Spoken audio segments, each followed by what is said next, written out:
They had spent the previous 5 months trying to kill each other across a stretch of muddy, frozen ground, barely 30 yards wide in some places. Close enough that a soldier on either side could hear the other side's own conversations carried on the cold night air without any special effort at all. On Christmas Eve of 1914, a German voice called out across that same narrow gap in heavily accented English, "Come over here." A British sergeant called back with an answer nobody on either side had actually been ordered to give, an answer that would define everything that followed over the next 24 hours. You come halfway, I come halfway. This is the story of the Christmas Truce, the moment roughly 100,000 soldiers along the Western Front set down the exact weapons they had been ordered to use against each other, and the considerably darker story of exactly what happened once the men giving those orders found out what their own soldiers had actually done without any authorization whatsoever. Every week we take apart a moment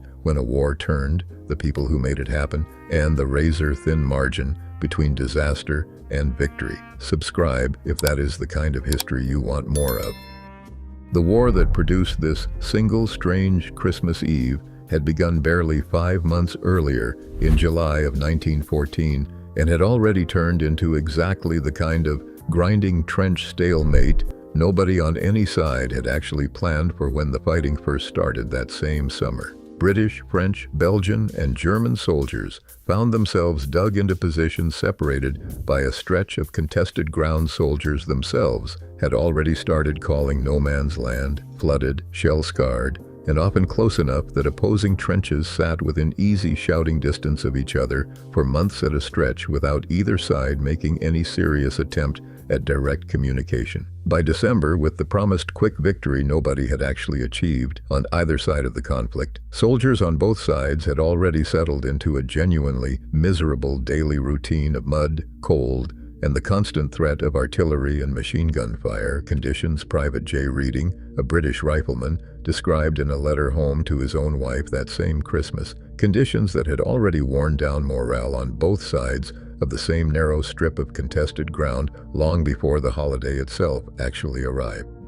German soldiers began the evening of December the 24th by setting up small Christmas trees along their own trench parapets and singing carols. Silent Night carried across the cold night air in low, steady voices. British troops on the opposite side of no man's land could hear clearly enough to actually make out the individual words, despite the considerable distance still separating the two lines. British soldiers, initially uncertain how to respond to an enemy suddenly singing rather than shooting at them, began singing their own carols back across the same narrow gap. When British voices started up, "O come all ye faithful," German soldiers immediately joined in, using the Latin words to the exact same hymn. Both sides sang together in a shared, unplanned harmony, without ever having actually coordinated any of it in advance. One British soldier later described the strange, almost dreamlike quality of that specific moment. Two nations that had spent months trying to kill each other, suddenly discovering they both knew the exact same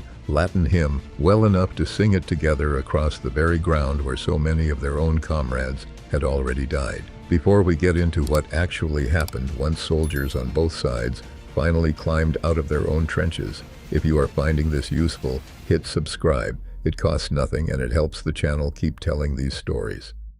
British machine gunner Bruce Bairnsfather, who later became a well-known wartime cartoonist, described what happened next in his own post-war memoir. A confused shouting suddenly rising from the German side that caught his own unit entirely off guard and left several soldiers nearby genuinely uncertain what was actually happening in the darkness ahead of them. A German voice, speaking English with a heavy accent, called out an invitation across the same gap that had separated the two armies for months. "Come over here," and a British sergeant answered with the specific compromise that would define the entire following day. "You come halfway, I come halfway." A genuinely improvised solution neither side had discussed with any officer before actually proposing it directly to the enemy. Soldiers on both sides began climbing out of their own trenches, unarmed, hands raised, meeting in the exact middle of ground that had, only hours earlier, represented a genuinely lethal killing field. Neither side dared cross under any normal circumstances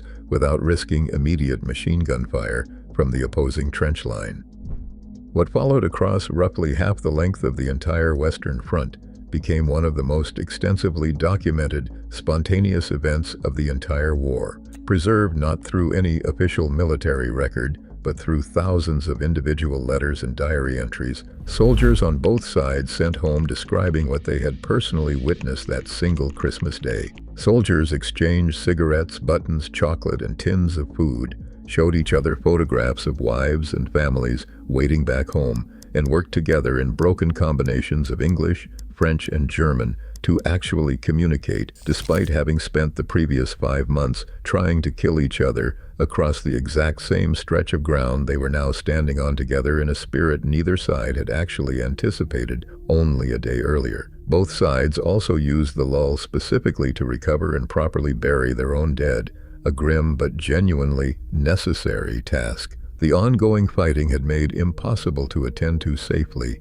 before that particular morning. Soldiers working alongside men who had, quite literally, been trying to kill them only hours before to give fallen comrades from both armies the kind of proper burial neither side could have managed alone under normal wartime conditions. And in numerous separate accounts from multiple different sectors of the front, soldiers organized informal football matches using whatever ball they actually had available, a real leather football in some accounts, a stuffed sandbag or an empty tin in others. Games played in heavy overcoats and boots across frozen shell-pocked ground that offered nothing resembling an actual playing field or anything close to fair footing for either side. One British soldier's letter home specifically recorded a final score of 3-2 in the Germans' own favor, a detail repeated across enough separate independent accounts that historians studying the truce generally consider at least some version of an actual football match to have genuinely taken place that day,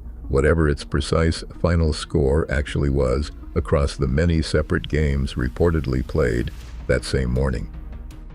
Not every soldier present that Christmas actually welcomed the spontaneous peace breaking out around him, a detail that adds a genuinely chilling footnote to an otherwise heartwarming story. According to an account Bairn's father himself later recorded, one German soldier present that same day scolded his own fellow soldiers directly for participating in the truce at all, reportedly telling them such a thing should not happen in wartime and asking whether they had lost their own German sense of honor entirely, a rebuke his fellow soldiers apparently ignored in favor of continuing to exchange cigarettes and photographs with the men across no man's land. That particular soldier was 25 years old, at the time a private, serving in the same sector where the fraternization was actually taking place that same Christmas morning. His name was Adolf Hitler. Pope Benedict XV had actually attempted to arrange an official sanctioned Christmas truce weeks earlier, appealing directly to the governments of every warring nation on December 7, 1914, to formally suspend hostilities for the holiday itself, a proposal every single government involved in the war formally rejected before Christmas ever actually arrived. The spontaneous truce that eventually broke out anyway, entirely without any official governmental sanction whatsoever, happened despite that specific rejection rather than because of it, a genuinely grassroots phenomenon that emerged directly from ordinary soldiers themselves rather than any diplomatic initiative from either side's own political or religious leadership. That distinction matters considerably to how historians have generally chosen to understand the truce's own significance, since it represented ordinary frontline soldiers making a decision their own governments had already explicitly refused to make on their behalf, a moment of genuine independent agency in a war otherwise defined by soldiers following orders they had little practical ability to actually question or resist. The truce's own geographic extent varied considerably across different sectors of the same front, a detail that complicates any simple, uniform narrative of the entire event happening identically everywhere at once. Some units reported no truce activity of any kind, their own officers successfully preventing any fraternization from beginning in the first place, while other sectors saw informal ceasefires that reportedly continued for several days beyond Christmas itself, before officers on either side finally forced a return to active hostilities. French soldiers fighting on home soil against an army that had actually invaded their own country only months earlier generally participated in the truce considerably less enthusiastically than their British counterparts. A difference in attitude historians have generally attributed to the more immediate, more personal nature of fighting to defend one's own homeland rather than fighting a war unfolding almost entirely on someone else's territory.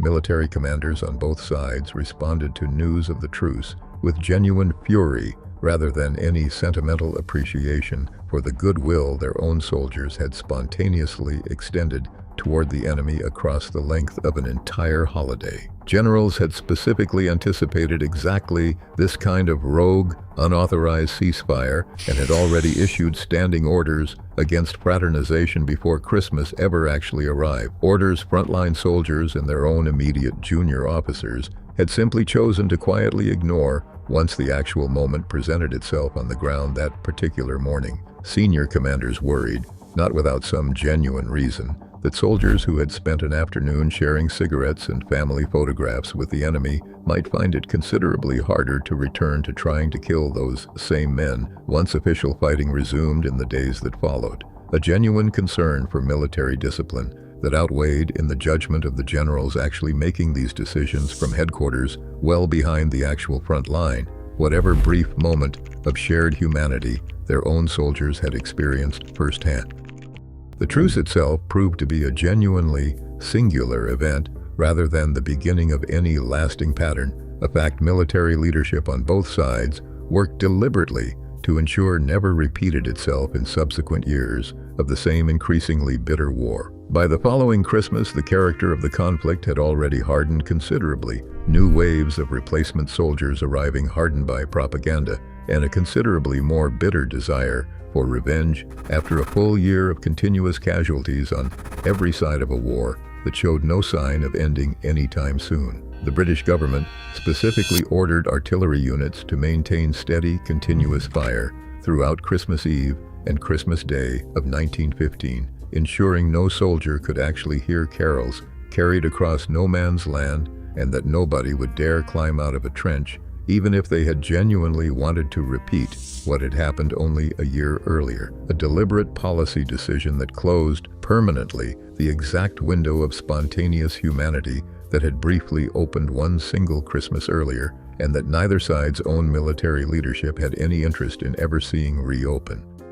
This is not a story with a simple, uncomplicated happy ending, since the war itself continued for nearly 4 more years after that single Christmas morning, eventually killing millions of the exact same soldiers on both sides who had briefly shared cigarettes and football matches in the middle of no man's land only months or years before their own deaths on the same battlefields. It is a story about how completely military command structures on both sides worked to prevent that same spontaneous humanity from ever interrupting the war's own machinery a second time, and about how thoroughly, for one single day, out of more than 4 years of continuous fighting, ordinary soldiers on both sides had proven considerably more willing to recognize each other's shared humanity than the men actually giving them their orders from headquarters well behind the front line ever were themselves.